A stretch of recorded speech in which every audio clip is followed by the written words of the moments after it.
Hello everyone, welcome to my channel. I hope everything is fine. তো আগের দিন আমরা আর্টিকেল 15 এর মেজরিটি অফ দি পার্ট শেষ করেছিলাম। তো একটা ছোট পার্ট বাকি রয়ে গেছিল। তো আমরা দেখেছিলাম যে আর্টিকেল 15 এ 15 ক্লজ 1 and 2 বলছে কি no discrimination on the basis of পাঁচটা গ্রাউন্ড বলা হয়েছিল কি race, sex, caste, place of birth and religion, right?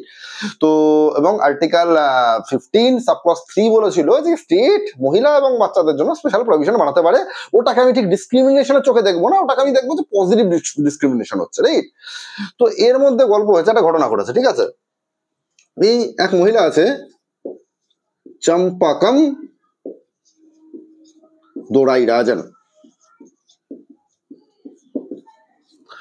তো এক মহিলা ইন দ্য ইয়ার 1950 নাগাদ মাদ্রাসে কোন এক মেডিকেল কলেজে উনি এমবিবিএস এর জন্য অ্যাডমিশন নিতে গেছে, ঠিক আছে? কি হয়েছে কি বললাম, এক মহিলা যার নাম কি চম্পাকম দোরাইরাজন, উনি কি হয়েছে যে মাদ্রাসে কোনো একটা মেডিকেল কলেজে এমবিবিএস এর জন্য অ্যাডমিশন নিতে গেছে। তো ওখানে কলেজ থেকে বলা হয়েছে আমাদের এখানে সিট নেই, খালি সিট নেই, we don't have any vacant seat. তো উনি বলছে কোথায়, মানে উনি দেখতে পাচ্ছে যে না আপনি যে বলছেন ভ্যাকান্ট সিট নেই, তো অনেকগুলো সিট খালি রয়ে গেছে। তো সেই ইনস্টিটিউশন থেকে তাকে রিপ্লাই দেওয়া হয়েছে যে কি যে এখানে সিট খালি তো আছে কিন্তু ওটা রিজার্ভ করা আছে ফর এ পার্টিকুলার কমিউনিটি, কোনো একটা পার্টিকুলার রিলিজিয়ানের জন্য, আপনার যা রিলিজিয়ান তাতে আমি ওই সিটে আপনাকে অ্যাডমিশন নিতে পারবো না। বলছি এটা আপনি কিসের উপরে বেসিস করে বলছেন? তো ওই ইনস্টিটিউশন থেকে, ওই মেডিকেল কলেজ থেকে তাকে রিপ্লাই দেওয়া হচ্ছে যে 1927 এর কোন একটা গভর্নমেন্ট অর্ডারের উপর বেস করে আমরা এখানে কোন একটা পার্টিকুলার রিলিজিয়ানকে রিজার্ভেশন দিয়ে থাকি, রাইট? তো চম্পাকম দোরাইরাজন কি বলছে, 1950 কথা বলছি, যে আপনি কোথায় পড়ে আছেন, ঠিক আছে? 1927 মানে ব্রিটিশ ইন্ডিয়া, ওই টাইমে আর কি সাইমন ইন্ডিয়াতে এসেছিল, যে টাইমে আমরা সাইমন গো ব্যাক নাড়া লাগিয়েছিলাম। তো এখন আমাদের এটা 1950 চলছে, এই টাইমে আমাদের নিজস্ব কনস্টিটিউশন অফ ইন্ডিয়া রয়েছে, পুরো গভর্নমেন্ট বদলে গেছে, হালাত বদল গয়ে, জজবাত বদল গয়ে, তাই না, ওয়াক্ত বদল গয়ে। তো এই টাইমে আপনি কি 1927 এর গভর্নমেন্ট অর্ডারের কথা বলছেন আর কি? তো চম্পাকম দোরাইরাজন কি করছে, উনি না সুপ্রিম কোর্টে গিয়ে কেস করে দেয়। তো কি কেস করে দেয়, এটা একটা ল্যান্ডমার্ক কেস হয় কি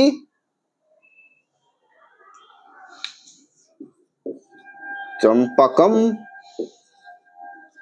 দোরাইরাজন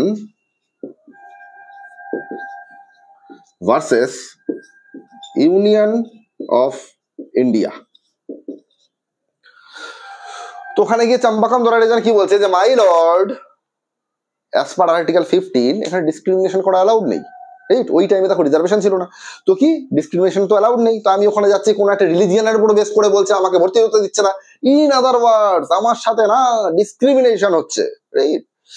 তো ওই টাইমে সুপ্রিম কোর্ট কি স্টেটকে ডেকে পাঠাবে? স্টেট মানে কি ওই টাইমে তৎকালীন প্রাইম মিনিস্টার কি মিস্টার জেএল নেহরুকে ডেকে পাঠানো হয়েছে আর কি, যে নেহরু সাহেব আপনি বলেন যেটা আপনি কি করছেন, আপনি তো পুরোপুরি একটা আনকনস্টিটিউশনাল কাজ করছেন, যে কেন এখনো মতো ওরকম ভাবে রিজার্ভেশন চলবে, এরকম কেউ অ্যাডমিশন পাবে না, আমাদের মেন লক্ষ্যই হচ্ছে ইকুয়ালিটি। সুপ্রিম কোর্ট জিজ্ঞেস করছে, তো নেহরু সাহেব বলছে যে মাই লর্ড আমি করবো তো কি করবো, বলছে কেন কি হয়েছে? বলছে এই যে কনস্টিটিউশনে আর্টিকেল 15 আপনারা বলছেন যে আমি,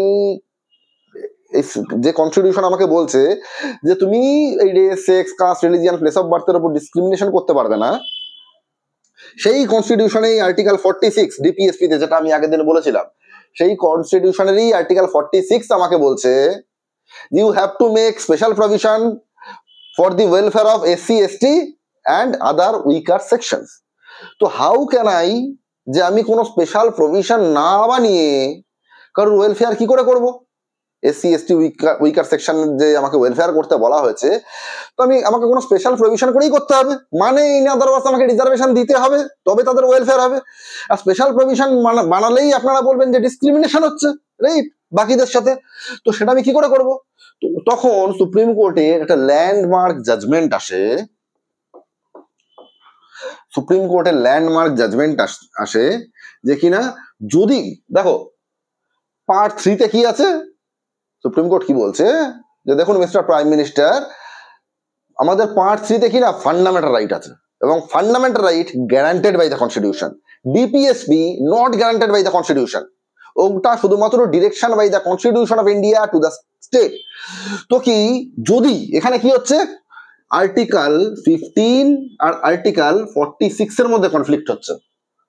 তো সুপ্রিম কোর্টের জাজমেন্ট এটা হয়, এই আর্টিকেল 15 আছে পার্ট 3 তে, আর্টিকেল 46 আছে part 4 of the constitution of India. আর পার্ট 3 তে কি আছে, ফান্ডামেন্টাল রাইটস আছে, পার্ট 4 এ কি আছে, ডিপিএসপি আছে। তো সুপ্রিম কোর্টের জাজমেন্ট এটা আসে যে যদি কোনোদিন পার্ট 3 এবং পার্ট 4 এর মধ্যে কনফ্লিক্ট হয়, পার্ট 3 শ্যাল প্রিভেইল। কি বলছে সুপ্রিম কোর্ট, যদি পার্ট 3 আর পার্ট 4 এর মধ্যে যদি কোনো আর্টিকেল নিয়ে কনফ্লিক্ট হয়, তাহলে কি সেখানে পার্ট 3 কে আমি উইনার হিসেবে ধরে নেবো, right. In other words reservation, এই যে তুমি আর্টিকেল 46 এর সাহারা নিয়ে বলছো না যে আমাকে রিজার্ভেশন করতে হবে, তো চম্পাকম দোরাইরাজন ভার্সেস ইউনিয়ন অফ ইন্ডিয়া 1950 কেসের জাজমেন্ট অ্যাকর্ডিংলি সুপ্রিম কোর্ট কি বলছে, reservation is unconstitutional.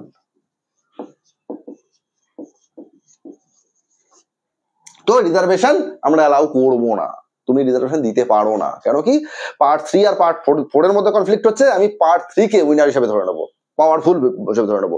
Article 15 R article 46 এর মধ্যে কনফ্লিক্ট হয়েছে, আমি আর্টিকেল 15 কে বেশি পাওয়ারফুল হিসেবে ধরে নেবো, রাইট। ইন আদার ওয়ার্ডস তুমি রিজার্ভেশন দিতে পারো না।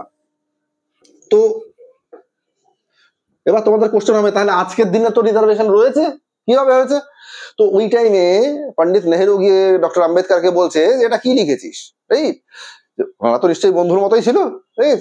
এটা কি লিখেছিস, একই কনস্টিটিউশনে লিখেছিস কি ডিসক্রিমিনেশন করা যাবে না, আবার সেম কনস্টিটিউশনে আর এক জায়গায় আর্টিকেলে লিখে রেখেছো দেখি আমাকে স্পেশাল প্রভিশন বানাতে হবে, রাইট। তো ডক্টর আম্বেদকর বলছে দেখ এত তাড়াতাড়ি টেনশন নিলে চলবে না, কি করতে হবে না, কনস্টিটিউশন কে বানিয়েছে, আমরাই বানিয়েছি, এবং বানিয়েছি যখন আমরা, এবার কনস্টিটিউশনকে অ্যামেন্ড করার পাওয়ারও না আর্টিকেল 368 আমি পার্লামেন্টকে দিয়ে গেছি, রাইট। তো সেই ক্ষেত্রে আমাদের যখন কনস্টিটিউশন আমরা অ্যামেন্ড করে নেবো, এই ক্ষেত্রে আসে আমাদের দেশে ইন্ডিয়ার ইতিহাসে প্রথম ফার্স্ট কনস্টিটিউশনাল অ্যামেন্ডমেন্ট অ্যাক্ট 1951। কনস্টিটিউশনকে সংশোধন করা হয়, প্রথম কনস্টিটিউশনাল অ্যামেন্ডমেন্ট অ্যাক্ট 1951, যেখানে অ্যাড করা হয় আর্টিকেল 15 ক্লজ 4। তাতে কি করা হয়, আর্টিকেল 15 ক্লজ 4 সেখানে বলা হয় the state can make special provision for SC, ST and other backward classes।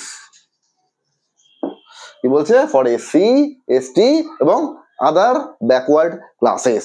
তো আর্টিকেল 46 ডিপিএসপি তে ছিল, ওখানে আদার উইকার সেকশন ছিল, এখানে ক্লাসেস লিখে দিয়েছে, ওকে। তো তাতে লাভের লাভটা কি হয়েছে, আর্টিকেল 15 সাবক্লজ 4 এ সুপ্রিম কোর্ট তখন কি বলছিল যে কি কোথাও না কোথাও পার্ট 3 আর পার্ট 4 এর মধ্যে যদি কনফ্লিক্ট হয়, পার্ট 3 কে আমি উইনার হিসেবে ধরে নেবো।